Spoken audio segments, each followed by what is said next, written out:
नमस्कार दोस्तों, स्वागत है आपका आपके अपने YouTube channel job with PD में। दोस्तों, आज इस वीडियो के माध्यम से मैं आपको साइंस का चैप्टर फर्स्ट जो कि है रासायनिक अभिक्रिया व समीकरण पढ़ाऊंगा।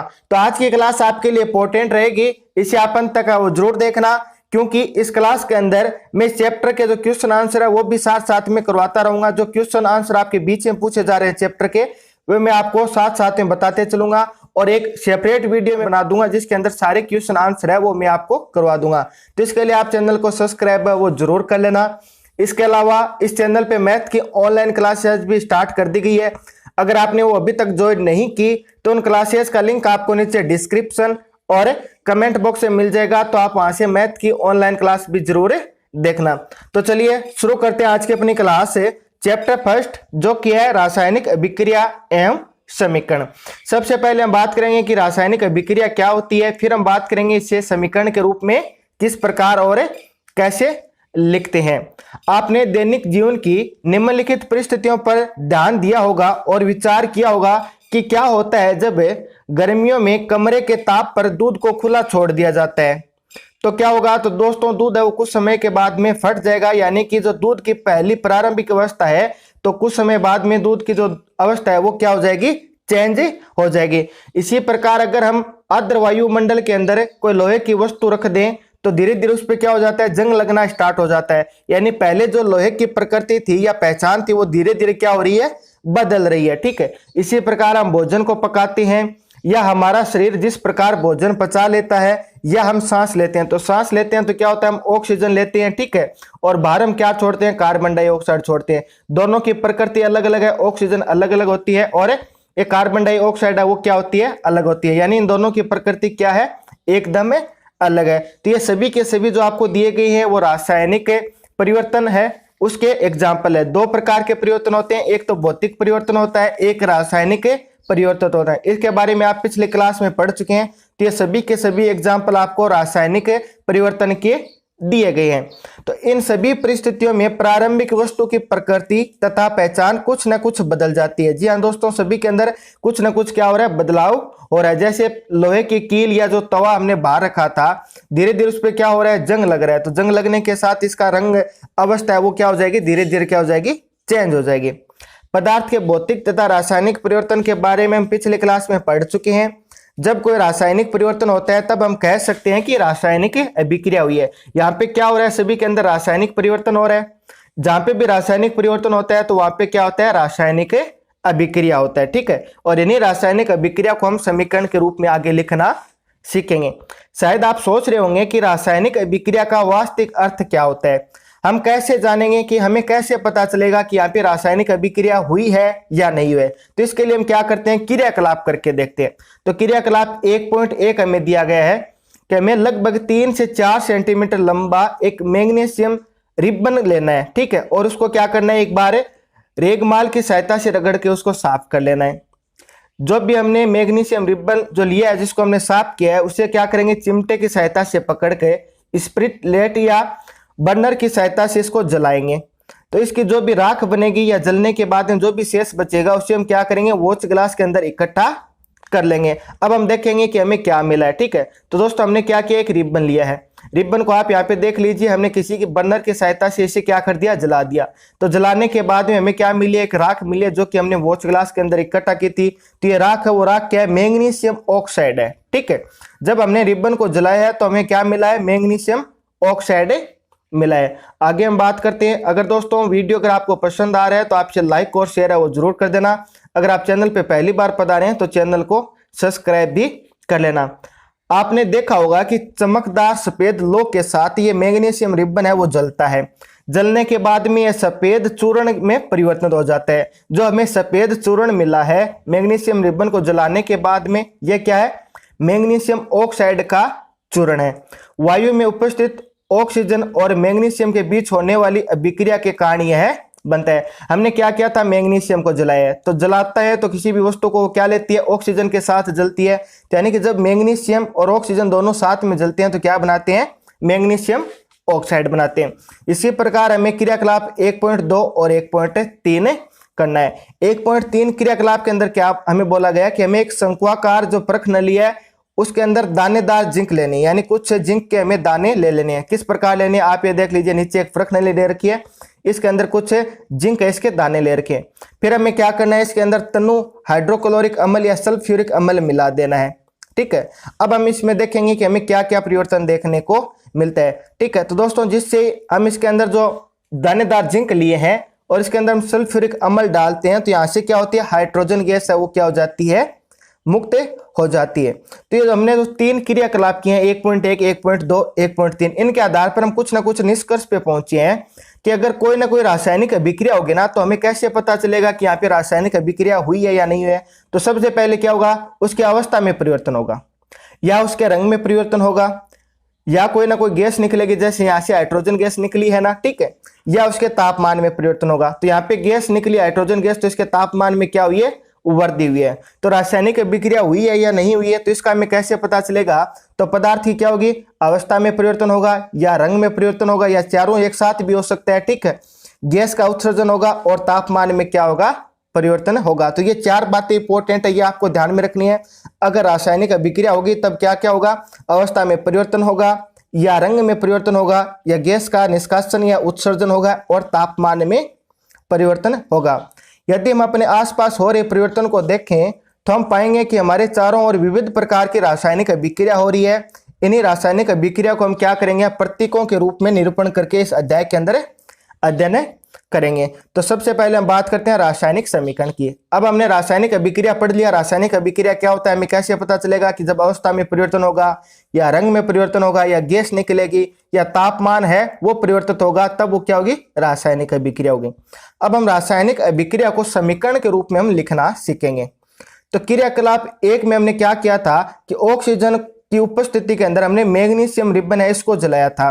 तो जलाने पे क्या मिला था, हमें मैग्नीशियम ऑक्साइड मिला था। इसे वाक्य के रूप में अगर हम किसी रासायनिक अभिक्रिया को लिखते हैं तो हमने क्या किया, रासायनिक अभिक्रिया इसे वाक्य के रूप में लिखा है। तो ये तो क्या लंबा है, क्योंकि पूरा का पूरा हमें 2 लाइन के अंदर लिखना पड़ा। अगर इसे हम संक्षिप्त रूप यानी अगर छोटे रूप में लिखे ना तो हम क्या कर सकते हैं, इसे शब्द समीकरण के रूप में लिख सकते हैं। शब्द समीकरण के रूप में लिखना है, इसकी क्या होती है, सरलतम विधि होती है। सरल समीकरण के रूप में हमें इसे कैसे लिखना है, जैसे हमने क्या किया था, ऑक्सीजन की उपस्थिति में मैग्नीशियम को जलाया था, तो यानी कि मैग्नीशियम ऑक्सीजन, ये दोनों क्या हो रहा है, प्लस हो रहा है, यानी दोनों एक साथ हो रहे हैं, यानी कि मैग्नीशियम है और ऑक्सीजन है। ठीक है, इन दोनों को हम जलाएंगे तब हमें उत्पाद हमें क्या मिला, मैग्नीशियम ऑक्साइड मिला। ये जो अभिक्रिया थी, जो हमने क्रियाकलाप 1 किया है, उसे हमने समीकरण के रूप में लिखा है, शब्द समीकरण के रूप में। जो हमने अभिक्रिया की थी उसको हमने किस रूप में लिख दिया है, शब्द समीकरण के रूप में लिख दिया है। अब एक बात यहाँ पे इंपॉर्टेंट आपको ध्यान में रखनी है कि हमने मैग्नीशियम को ऑक्सीजन की उपस्थिति में जलाया, तब हमें क्या मिला, मैग्नीशियम ऑक्साइड मिला। तो हमने किस किस को जलाया था, मैग्नीशियम को जलाया था ऑक्सीजन की उपस्थिति में। तो ये तो दोनों क्या है, आपके अभिकारक है।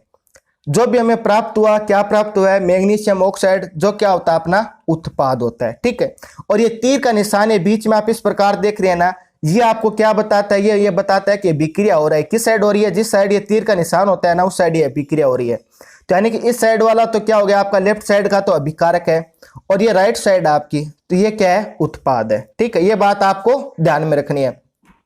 तो अभिक्रिया 1.1 में मैग्नीशियम तथा ऑक्सीजन ऐसे पदार्थ हैं जिनमें रासायनिक परिवर्तन हुआ है। तो जिनके अंदर रासायनिक परिवर्तन होता है तो उन्हें हम क्या बोलते हैं, अभिकारक बोलते हैं। तो यानी ये दोनों तो क्या हो गए, आपके अभिकारक हो गए। इस अभिक्रिया में एक नया पदार्थ मिला, जो कि हमें क्या मिला है, मैग्नीशियम ऑक्साइड मिला है। तो ये क्या हो गया, आपका उत्पाद होगा।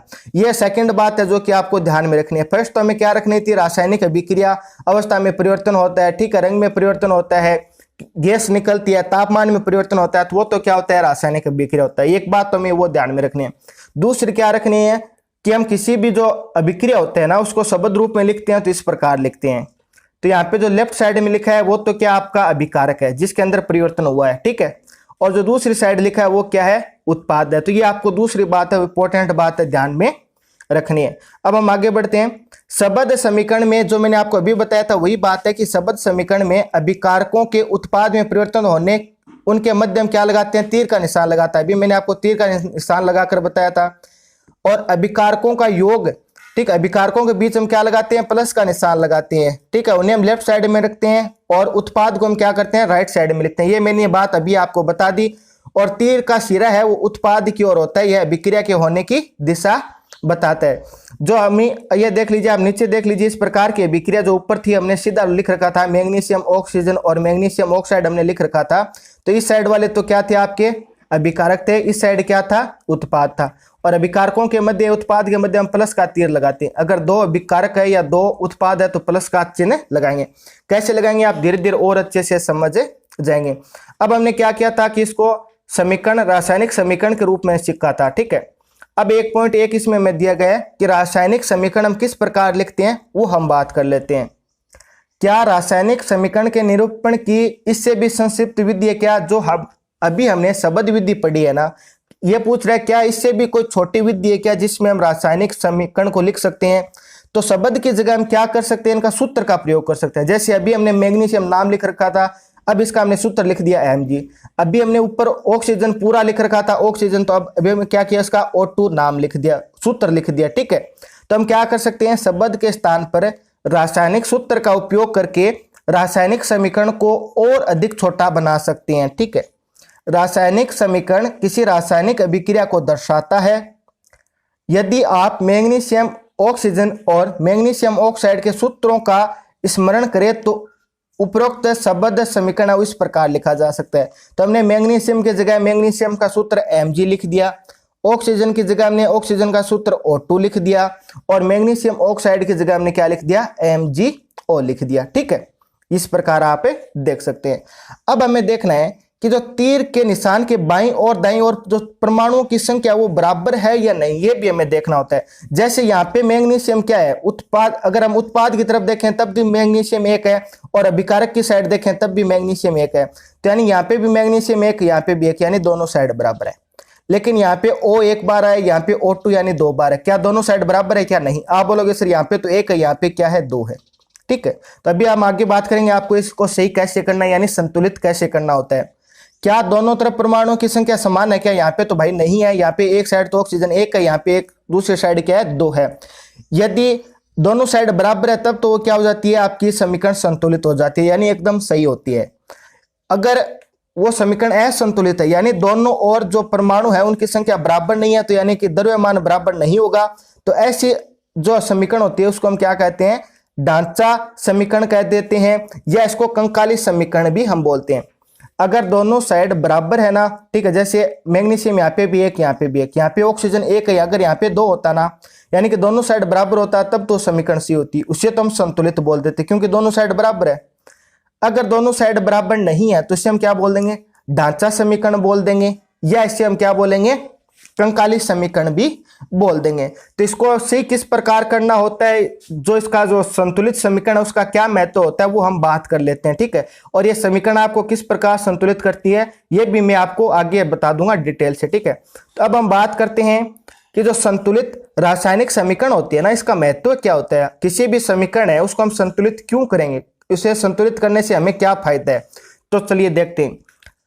आपको द्रव्यमान संरक्षण का नियम तो पता होगा, जो कि आपने कक्षा 9वीं में पढ़ा है। वो द्रव्यमान संरक्षण का नियम क्या कहता है कि किसी भी रासायनिक अभिक्रिया में न तो द्रव्यमान का निर्माण होता है और न ही द्रव्यमान का विनाश होता है। यानी किसी भी रासायनिक अभिक्रिया के उत्पाद तत्वों का कुल द्रव्यमान और अभिकारकों का कुल द्रव्यमान क्या होता है, बराबर होता है। यानी ये बराबर का अगर आपकी कोई समीकरण है तो इस साइड तो क्या होता है, आपके अभिकारक है, इस साइड उत्पाद है, तो यानी दोनों साइड क्या होता है, द्रव्यमान बराबर होता है। ठीक है, अगर दोनों साइड द्रव्यमान बराबर नहीं है तो आपको द्रव्यमान क्या होना, बराबर करना होगा। दूसरे शब्दों में रासायनिक अभिक्रिया के पहले तथा इसके पश्चात प्रत्येक तत्वों के परमाणुओं की संख्या क्या होती है, समान होती है। इसलिए हमें कंकाली जो समीकरण या जो ढांचा समीकरण होती है उनको संतुलित करना आवश्यक है।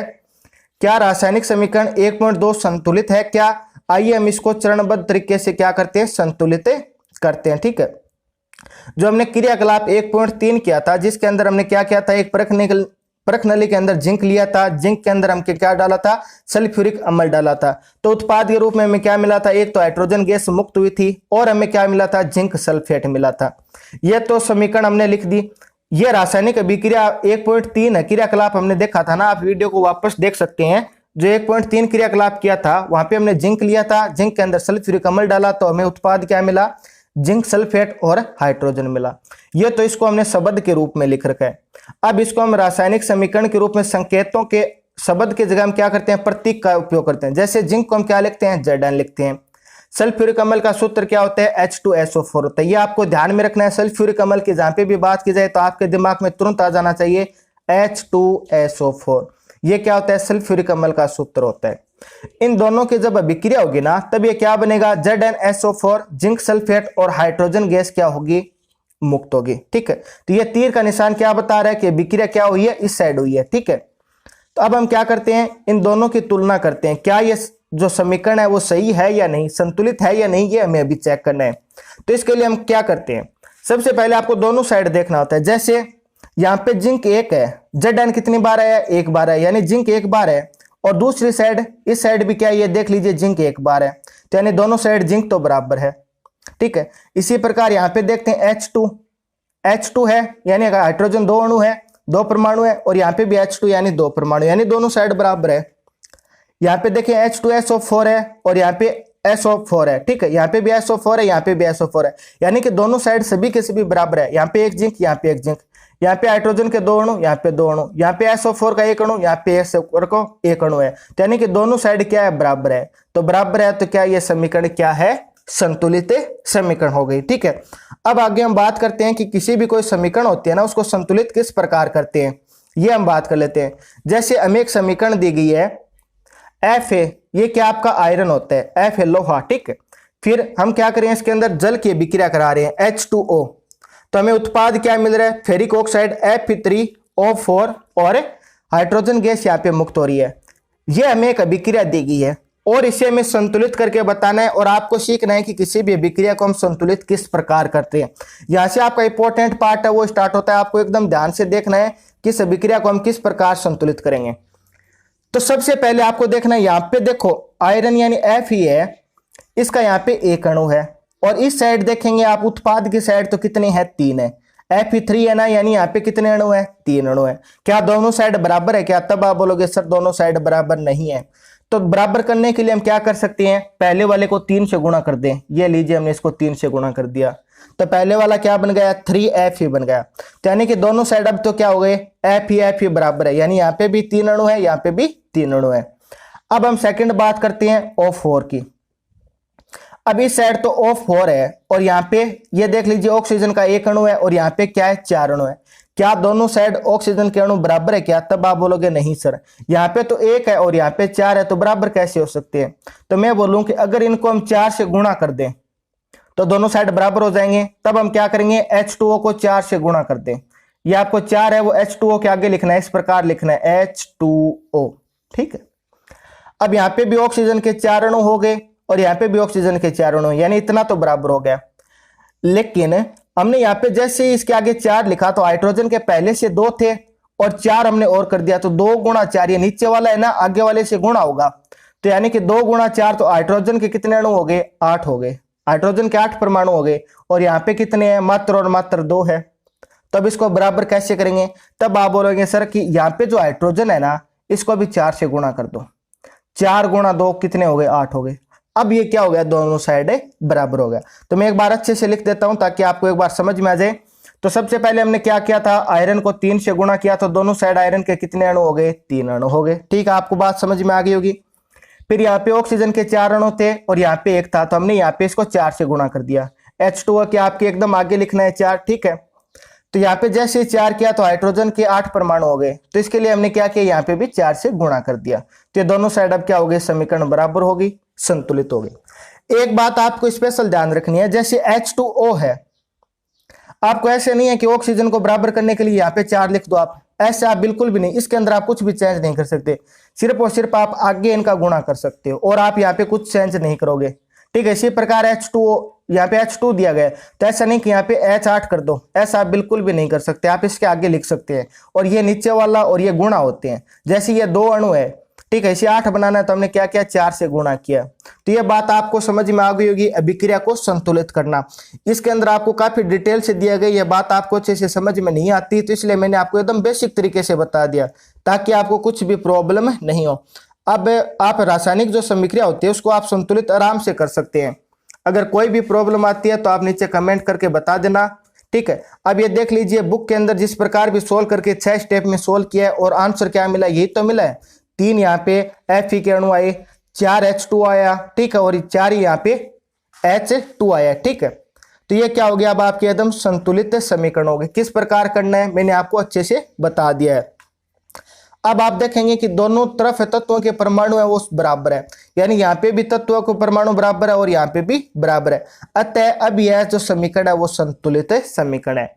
रासायनिक समीकरण को संतुलित करने के लिए जिस विधि का हमने अभी उपयोग किया ना, उस विधि को हम क्या बोलते हैं, हिट एंड ट्रायल मेथड बोलते हैं। यह बात भी है, अभी आपको याद रखनी है। जिस विधि का हमने उपयोग किया ना उसे क्या बोलते हैं, हिट एंड ट्रायल विधि भी बोलते हैं। चलिए आगे बढ़ते हैं। अब हमें क्या करना है, जो भौतिक अवस्था है ना इनके संकेत लिखने हैं।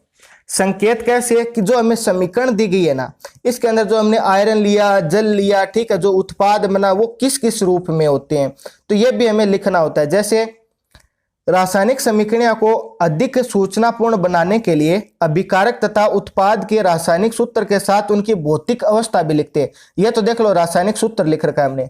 अब हम क्या करेंगे, इसके साथ इसकी भौतिक अवस्था भी लिखेंगे। तो अभिकारकों के उत्पाद, अगर कोई गैस होता है ना तो गैस के लिए हम किसका प्रयोग करेंगे, जी के लिए करेंगे, ठीक है।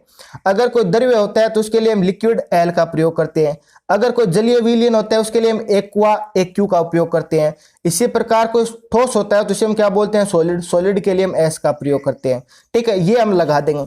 जैसे आयरन है आपका, लोहा, लोहा तो क्या होता है, ठोस होता है, सॉलिड होता है, तो आपने क्या लगा दिया, ब्रैकेट के अंदर एस लगा दिया। तो ब्रैकेट के अंदर एस है तो इसका मीन्स क्या, ये लोहा क्या है, एकदम सॉलिड है, ठोस है। फिर हमने क्या किया, H2O। तो H2O तो जल होता है, जल तो क्या होता है, लिक्विड फॉर्म में होता है। तो यहाँ पे जी यानी गैस क्यों लगा रखा है, क्योंकि दोस्तों जैसे बाहर कोई लोहा पड़ा है तो धीरे धीरे उसके ऊपर हमको जल थोड़ी लगाते हैं, तो धीरे धीरे क्या होता है, वायुमंडल के अंदर जो नमी होती है ना, तो नमी होगी तो यानी वो जल क्या होता है, आपका गैस के रूप में होता है, तो वो आके धीरे धीरे लगता है, ठीक है। तो फिर जो जंग बनता है यानी फेरस ऑक्साइड बनता है, तो ये आपका क्या होता है, एकदम ठोस होता है। और हाइड्रोजन जो गैस निकली है वो तो क्या हो जाएगी, गैस हो जाएगी, यानी इसके आगे हमने क्या लगा दिया, जी लगा दिया। तो ये बात आपको एकदम अच्छे से समझ में आ गई होगी कि रासायनिक अभिक्रिया को हम किस प्रकार संतुलित करते हैं, ठीक है। अब भौतिक अवस्था भी लिख दी। कई बार क्या होता है कि इनके जो दाब और ताप और कभी बार उत्प्रेरक भी काम में लेते हैं, तो उन्हें भी लिखना होता है। तो उन्हें हम किस प्रकार लिखते हैं, ये जो तीर वाला निशान होता है ना, इसके ऊपर और नीचे लिखते हैं। जैसे ये कार्बन मोनोऑक्साइड है, ठीक है, और इसकी अभिक्रिया हमने H2 से करवाई, तो इस यहाँ पे हमने क्या किया, 340 एटमोस्फियर का हमने उपयोग किया, तो वो हमने लिख दिया। इसी प्रकार जो पेड़ पौधे होते हैं ना, वो कार्बन डाइऑक्साइड लेते हैं वायुमंडल से, और क्या लेते हैं, जल लेते हैं। फिर सूर्य के प्रकाश के अंदर क्या बनाते हैं, अपना भोजन, यानी जो किस रूप में बनाते हैं, ग्लूकोज के रूप में बनाते हैं। फिर ये क्या छोड़ते हैं, ऑक्सीजन छोड़ते हैं, और क्या छोड़ते हैं, ये जल मुक्त करते हैं, ठीक है। तो ये अभिक्रिया देख लीजिए हमने लिख दी। अब हमें बोला गया कि जो आपकी जो अभिक्रिया 1.2 है ना, उसको आपको संतुलित करना है। तो 1.2 अभिक्रिया कौन सी है, 1.2 ये है। एक तो हमने मैग्नीशियम लिया था, उसका दहन हमने किस में किया था, O2 यानी ऑक्सीजन की उपस्थिति में किया था, तो हमें क्या मिला था, मैग्नीशियम ऑक्साइड मिला था, ठीक है। अब यहाँ पे मैग्नीशियम का कितना अणु है, कितने परमाणु, एक, यहाँ पे भी एक है, तो यानी मैग्नीशियम तो एकदम सही है। यहाँ पे ऑक्सीजन के कितने परमाणु, 2, यहाँ पे कितना है, 1 है। तो इसे 2 बनाने के लिए इसको हम 2 से गुणा कर देंगे।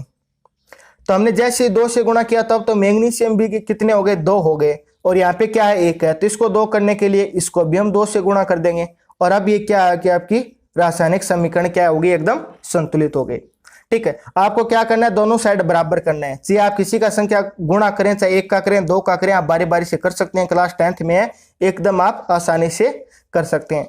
अब अपने जो कुछ क्वेश्चन आंसर आ रहे हैं, इन क्वेश्चन आंसर को करते हैं, और आगे का पार्ट हम बाद में कर लेंगे। आज हम इसका क्वेश्चन आंसर कर लेते हैं। तो इसमें हमें फर्स्ट क्वेश्चन दिया गया है, वायु में जलाने से पहले जो मैग्नीशियम रिबन है उसको हम साफ क्यों करते हैं।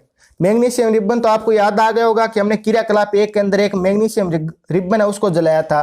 तो भैया जो जलाते तो है वो तो ठीक है, तो इसको आपने साफ क्यों किया।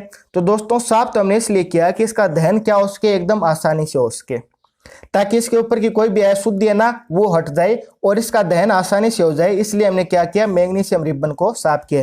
तो आपको किस प्रकार लिखना है कि हमने मैग्नीशियम रिबन को इस कारण साफ किया ताकि इसका दहन आसानी से हो जाए, इसके ऊपर जो भी अशुद्धि है वो क्या हो जाए, हट जाए, जिससे अपनी अभिक्रिया आसानी से हो जाए और हमें शुद्ध मैग्नीशियम रिबन मिल जाए। इसलिए हमने मैग्नीशियम रिबन को साफ किया। फिर आगे बोला जा रहा है निम्नलिखित रासायनिक अभिक्रिया को संतुलित करना है आपको। संतुलित करने के लिए हमें पहले क्या दिया गया, हाइड्रोजन। तो हाइड्रोजन क्या होता है आपका H2। फिर क्या है क्लोरीन, क्लोरीन क्या होता है आपका Cl2। ठीक है, तो ये बनेगा, तो ये क्या बनेगा, हाइड्रोजन क्लोराइड यानी HCl। तो यहाँ पे भी ये क्या है, Cl2 है, यहाँ पे भी H2 क्या है, 2 है, तो ये क्या हो जाएगा, यहाँ पे आगे 2 लगा देंगे तो ये क्या हो गया, संतुलित हो गया। तो ये आपका क्या हो जाएगा, इसका आंसर हो जाएगा। ठीक है, ये क्या है, Cl है, यहाँ पे Cl, क्लोरीन का जो सिंबल होता है वो Cl होता है, Cl2। ठीक है, ये इसका फर्स्ट क्वेश्चन हो गया। फिर हमें बोला गया कि जो बेरियम क्लोराइड है और इसकी अभिक्रिया हमने किससे किया, एल्यूमिनियम सल्फेट से किया। तो हमें क्या मिला, बेरियम सल्फेट मिला और एल्यूमिनियम क्लोराइड मिला। तो अब देख लीजिए, पहले क्या होता है, बेरियम क्लोराइड का जो फॉर्मूला होता है वो आपको पता होना चाहिए। तो ये क्या होता है, Ba, barium chloride Cl2, aluminium sulphate, aluminium क्या होता है, Al। ठीक है, इसके 2 अणु होंगे और क्या होगा, SO4 3। ये तो क्या हो गया, बेरियम क्लोराइड हो गया। ये क्या हो गया, एल्यूमिनियम सल्फेट हो गया। इन दोनों की विक्रिया बनी तो क्या बना, बेरियम सल्फेट बना। तो बेरियम सल्फेट क्या होगा, BaSO4, बेरियम सल्फेट हो गया। फिर क्या बना, एल्यूमिनियम क्लोराइड यानी AlCl3। ये जो अभिक्रिया वो हमें क्या होगी, मिल गई। अब इसे क्या करना है, संतुलित करना है। ठीक है, तो संतुलित किस प्रकार करेंगे, तो जैसे यहाँ पे एल्यूमिनियम के 2 अणु है Al2 और यहाँ पे क्या है, 1 है, तो इसको हम 2 से गुणा कर देंगे, ये संतुलित हो जाएगी। ठीक है, तब हमने यहाँ पे गुणा करते हैं तो ये क्या हो गया, ये एल्यूमिनियम 2, यहाँ पे भी 2 हो गया। लेकिन यहाँ पे क्लोरीन 3 है, 2 का गुणा और करते क्या हो गया, 6 हो गया, और यहाँ पे क्या है, 2 है। तो इसको बराबर करने के लिए हम 3 से गुणा कर देंगे। आप किसी को भी पहले और बाद में गुणा कर सकते हैं, कोई प्रॉब्लम नहीं है, सभी के सभी आपके एकदम बराबर आ जाना चाहिए। सबसे पहले आप बड़े से बड़े को सोल्व करिए ताकि आपकी आसानी से ये समीकरण सोल्व हो जाए। ठीक है, इसके बाद में आप देखेंगे कि यहाँ पे भी कितने अणु है, यहाँ पे भी SO4 के कितने अणु है, 3 अणु है, और यहाँ पे क्या है, सिर्फ 1 अणु है SO4 का, और यहाँ पे बेरियम के 3 अणु है, और यहाँ पे क्या है, 1 अणु है। अब इसको हम 3 से गुणा कर देंगे तो दोनों साइड क्या हो गया, बराबर हो गया। तो ये क्या हो जाएगा, आपका फाइनल इसका आंसर हो गया। ठीक है, होपफुली आपको दिख रहा होगा और समझ में भी आ रहा होगा। कोई भी डाउट है तो आप कमेंट करके पूछ लेना। इसका क्वेश्चन नंबर 3 है, सोडियम की अभिक्रिया जल से कराते हैं। तो सोडियम तो आपको पता है Na होता है, ठीक है, और जल क्या होता है, H2 होता है। ये सूत्र तो आपको ध्यान में रखने होंगे।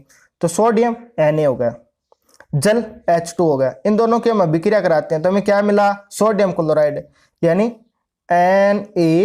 NaOH। ठीक है, ये O है NaOH, और साथ में क्या मुक्त हुआ है, हाइड्रोजन। ये हमें दिया गया है, ये तो हमें दिया गया, हमने क्या किया, शब्द को प्रतीक के रूप में लिखा है, बस इतना ही किया। अब इसको हम सही करेंगे। सही कैसे करेंगे, जैसे यहाँ पे हाइड्रोजन के 2 अणु है, यहाँ पे भी 2 अणु है, तो ये तो दोनों क्या है, एकदम बराबर है। ठीक है, इसी प्रकार हम क्या करेंगे, ये सोडियम है और OH है, तो यहाँ पे तो क्या है, 1 अणु है, और यहाँ पे भी क्या है, 1 अणु है। लेकिन यहाँ पे हाइड्रोजन के 2 अणु, लेकिन यहाँ पे हाइड्रोजन का 1 अणु और ज्यादा हो गया ना, यानी यहाँ पे 3 हो गए। तो इसको 3 तो बना नहीं सकते, 4 बना सकते हैं 2 से गुणा करके। हमने 4 बना लिया। अब 2 तो पहले से था तो 2 यहाँ पे कर देते हैं, तो यानी इसको 2 से गुणा कर देंगे। जैसे इसको 2 से गुणा किया तो Na यानी सोडियम भी कितना हो गया, 2 हो गया, तो यानी यहाँ पे भी हमें 2 से गुणा करना पड़ेगा। तो हम क्या करेंगे, इन तीनों को 2-2 से गुणा कर देंगे, तो ये अपनी संतुलित रासायनिक समीकरण मिल जाएगी। ठीक है, ये इसका क्वेश्चन है वो आपका सेकंड है, वो कंप्लीट होगा। इसी प्रकार इसका थर्ड क्वेश्चन आपको करना है। थर्ड क्वेश्चन के अंदर में क्या बोला गया है कि हमें क्या करना है, अभिक्रिया को उनके संकेतों के रूप में तो लिखना है, साथ ही साथ इनको हमें संतुलित समीकरण के रूप में लिखना है। तो सबसे पहले हमें क्या बोला गया है कि जल में बेरियम क्लोराइड और सोडियम सल्फेट के विलयन की अभिक्रिया करके सोडियम क्लोराइड का विलयन और अघुलनशील बेरियम सल्फेट का अवक्षेप बनता है। ठीक है, और फिर हमें सेकंड क्या दिया गया, पहले हम फर्स्ट को कर लेते हैं। पहले क्या दिया गया, बेरियम क्लोराइड। तो बेरियम क्लोराइड, बेरियम का क्या होता है, Ba है, क्लोराइड का होता है Cl2। ठीक है, फिर सोडियम सल्फेट यानी NaSO4। इन दोनों की जब अभिक्रिया कराते हैं तो हमें क्या मिला था, अभिक्रिया कराने पर सोडियम क्लोराइड, तो सोडियम क्या होता है, NaCl। ठीक है, ये आपका नमक का सूत्र हो गया, सोडियम क्लोराइड, और फिर अघुलनशील बेरियम सल्फेट मिला है साथ में क्या मिला है, बेरियम सल्फेट BaSO4। अब इस अभिक्रिया को आप संतुलित कर लीजिए। कैसे करेंगे कि दोनों साइड आप चेक कर लीजिए। जैसे यहाँ पे N के कितने अणु है, N2 है और यहाँ पे तो सिर्फ एक है, तो दोनों साइड बराबर करने के लिए हम 2 से गुणा कर देंगे। जैसे 2 से गुणा किया तो यहाँ पे क्लोराइड के 2 हो गए और यहाँ पे भी 2 है। बेरियम यहाँ पे 1 है, यहाँ पे भी 1 है, यहाँ पे भी SO4 का 1 अणु है, यहाँ पे भी SO4 का 1 अणु है। तो यानी तीर के दोनों साइड अब क्या है, परमाणु बराबर है। तो ये अपने क्या होगी, संतुलित समीकरण होगी। इसी प्रकार इसका सेकंड क्वेश्चन हमें दिया गया, सोडियम क्लोराइड का जल में हाइड्रोक्लोरिक अम्ल के विलयन से अभिक्रिया कराने पे सोडियम क्लोराइड और हमें क्या मिलता है, जल मिलता है। तो सबसे पहले सोडियम हाइड्रोक्साइड का तो ये सूत्र याद ही कर लीजिए। सोडियम हाइड्रोक्साइड नाम बोले तो NaOH आ जाना चाहिए। फिर हाइड्रोक्लोरिक अम्ल तो इंपॉर्टेंट है HCl, इसको तो आप एकदम घोट ही लेना, ठीक है। फिर क्या बनता है अभिक्रिया के अंदर हमें क्या बनता है, सोडियम क्लोराइड यानी नमक NaCl, ये तो याद हो जाना चाहिए। और जल तो आपको पता है H2O। अब इसको संतुलित करना है तो आप देख लीजिए, जैसे यहाँ पे Na का 1 अणु, यहाँ पे भी 1 अणु बराबर है, ऑक्सीजन का 1, यहाँ पे भी 1, हाइड्रोजन यहाँ पे कितना है, 1 है और ये 1, यहाँ पे भी 2 है, और Cl का 1 अणु दोनों साइड क्या है, बराबर है। तो यानी यह अभिक्रिया क्या है, अपनी एकदम संतुलित है। तो ये इसका जो चैप्टर प्रश्न नंबर 6 के अंदर जो हमें क्वेश्चन दिए गए थे वो हमने सोल्व कर लिए। आगे हम बात करें तो वो है अपने रासायनिक अभिक्रिया के प्रकार, यानी रासायनिक अभिक्रिया वो कितनी प्रकार की होती है, ठीक है। संयोजन अभिक्रिया, वियोजन अभिक्रिया, इनके बारे में हम आगे नेक्स्ट क्लास के अंदर डिटेल से चर्चा कर लेंगे, ठीक है, अभिक्रिया के बारे में। और आगे जो क्वेश्चन आंसर होंगे वो भी मैं आपको साथ साथ में बताते चलूंगा, और चैप्टर के लास्ट में जो सभी क्वेश्चन आंसर है वो भी मैं आपको एक साथ करवा दूंगा। अगर क्लास आपको पसंद आ रही है तो आप कमेंट करके बता देना। क्लास कैसी लगी लाइक और शेयर कर देना, कमेंट करके जरूर बताना क्लास आपको कैसी लगी। आज के लिए इतना ही, ठीक है। फिर मुलाकात होगी इसी प्रकार एक और बेहतरीन वीडियो के साथ। तब तक आप हंसते रहना, मुस्कुराते रहना, देखते रहना जॉबिट पीडी। जय हिंद, जय भारत।